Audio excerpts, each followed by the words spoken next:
Hey guys, in this video we are going to look at Embed SDK. So with Embed SDK you'll be able to interact with your embedded calculators on your website with JavaScript, and you'll be able to listen to changes from your calculator. You'll be able to access element values, you'll be able to update those values, and you'll basically have full control over your embedded calculator. And so let's look at the example here.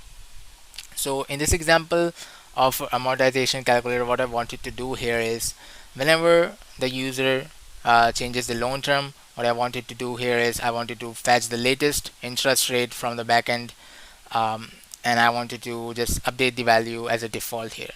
So if I just change it to 15 years, just change it to 3.75. If I'll update it to 30 years, it will just update it to 4.25. And so let's look at how we can do this. So first of all, let's head over to our calculator. Let's just go to share page, and let's just uh, go through our embed code here and just copy this one and just paste it here on our HTML page, and just reload one. And so our calculator is ready, but if we just try doing this, it's not doing what we wanted. So let's just head over to our calculator and just go to our settings. So to use Embed SDK, since this is a advanced feature, and for most of the calculator you won't probably need this one, but for some of those we'll just enable this toggle here, and you'll be able to interact and use the Embed SDK. So once you make sure this is enabled, let's just go over to our code, and let's just write our first opening and closing of script tag, and let's now look at our documentation. So in our documentation, let's just go through some of the methods here. So this is the method to get your calculator instance. So basically anything you want to get for your calculator, you'll be able to use this method to just get the calculator instance, and then do whatever you want with this. You'll be able to get element from this instance. You'll be able to attach some event with this. You'll be able to attach some events here, and you'll be able to set answer with that instance. You'll be able to get answers with that instance as well. So let's do one thing. So one thing to make sure here is whenever you are adding a JavaScript code, we'll just have to make sure that our calculators are ready before we interact with them via JavaScript. So with this script, we'll just making sure that it's ready, and we'll be able to interact with it. And secondly, we are getting an instance for a calculator. Here we'll be pasting our calculator ID. So let's see how we can get that one. So if you're on your calculator page, you'll be able to easily see this one. On your URL, you'll see this is your ID, and we'll just paste it here. Secondly, now what I wanted to do here is I want to listen to changes. So whenever this loan term is changing, I want to listen to those changes. So let's just listen for elements. So it's asking for getting the element instance first, and to get the element instance we are getting it from calculator instance and dot the element instance, and we'll have to pass the element ref. So let me tell you how we can get that one. So we wanted to get the element reference for loan term. So if you go over to your right sidebar and look at the bottom here, you'll see reference ID, and we'll just copy and paste that one here. And now we should be able to listen to these changes. So let's look at our console.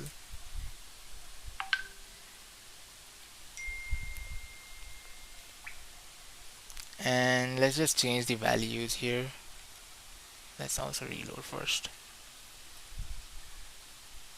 So as we can see, whenever we are changing 10 years, we are seeing a log. We now are seeing a log for 15 years. So now I just want to set the value for the interest rate. So for that one, I'll also need the interest rate ID or reference ID that can be get up here. So let's just also say this is our interest rate ref. Next, let's also create the um, a mapping between these years and the interest rate. So let me quickly do it first and then tell you what I meant here. So for this sake example, what I'll do is I'll just create a map. So for 10 years I wanted the rate to be 3.5 for let me show you also. So what I'm referring here is 10 years, 15 years, 20 years, and 30 years. So for 15 years, I want it to be 3.75 for 20 years and for 30 years. So for your case, you'll be fetching this from some API. You'll be getting this directly from your server side and just adding it to your window object or whatever object that you will have. For this example, I'm just hard coding it because I don't have a backend right now. So I'll just hard coded it. Let's just now call the calculator instance dot set answer method, and we'll have to pass it the interest rate reference. So I'll just paste that one. I'll just remove that too. And next we'll have to set the value. So that will be the interest map and then the data.value. Since we already have seen the data.value was an object. Let's see if we still have that. So data.value is this object which itself contains a value. So that's why it's data.value.value. And let's just see if this is working or we need to do something.